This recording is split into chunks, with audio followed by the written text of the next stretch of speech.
জীবন, কুমিল্লার বন্যা পরিস্থিতির এই মুহূর্তে কি খবর আছে আপনার কাছে, আর প্রশাসনের পক্ষ থেকে বানভাসীদের জন্য কি ধরনের সহযোগিতা করা হচ্ছে?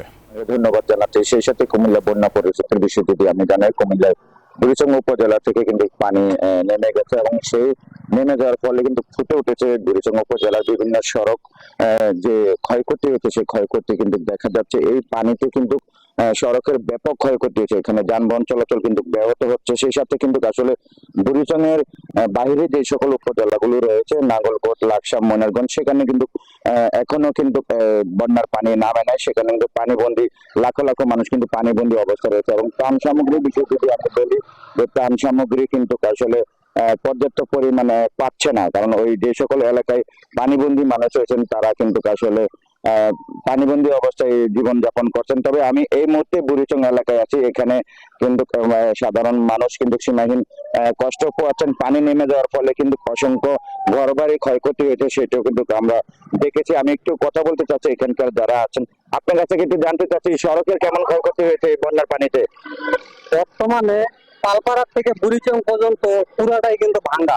দেখতেছেন কোনো জায়গায় 2 ফিট 3 ফিট, কোনো জায়গায় গাড়ি বাতি পড়ে যাচ্ছে, কারণ কোনো জায়গায় জাম বাজে থাকছে। কারণ এই রাস্তার যদি দ্রুত মেরামত না করা হয় তাহলে কিন্তু অনেক সমস্যা পড়ে যাবে মানুষ। কারণ আমার বাসার সামনে প্রায় অনেকটা ভাঙ্গা, এখানে পুরা জাম বাজে থাকে আধা কিলোমিটার মতো।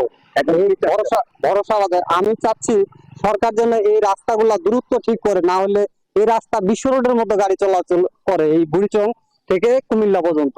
কারণ এই রাস্তা। ধন্যবাদ আপনাকে। আপনি শুনছিলেন যে আসলে এখানকার মানুষ কিন্তু চাচ্ছেন যে তারা যে ক্ষয়ক্ষতি হয়েছে সেই ক্ষয়ক্ষতি তারা ঘুরে দাঁড়াতে চাচ্ছে, ক্ষয়ক্ষতি থেকে তারা ফিরে এখন আসলে স্বাভাবিক জীবনে আসার জন্য তারা চাচ্ছেন। এবং আমরা যতটুকু জানতে পেরেছি, কুমিল্লা গোমতী নদীর বাঁধ কিন্তু বুড়িচং এলাকা দিয়ে ভাঙা হয়েছিল, যার ফলে বুড়িচং মানুষ পানিবন্দী অবস্থায় ছিল। তো আসলে এখন কিন্তু ব্যাপক ক্ষয়ক্ষতির আশঙ্কা করা হচ্ছে। আর অন্যদিকে কিন্তু গোমতীর পানি কিন্তু কমে গেছে এবং বিপদসীমার নিচে রয়েছে। এই ছিল কুমিল্লা থেকে আমাদের থেকে সর্বশেষ। জীবন, আপনাকে ধন্যবাদ আমাদের সাথে যুক্ত হওয়ার জন্য। এটা চিপস, বিস্কিট আপনারা চিপসকে চিপস বলতে হবে। প্রাণ কটা আটা চিপস নাকি বিস্কুট খেয়ে বুঝে না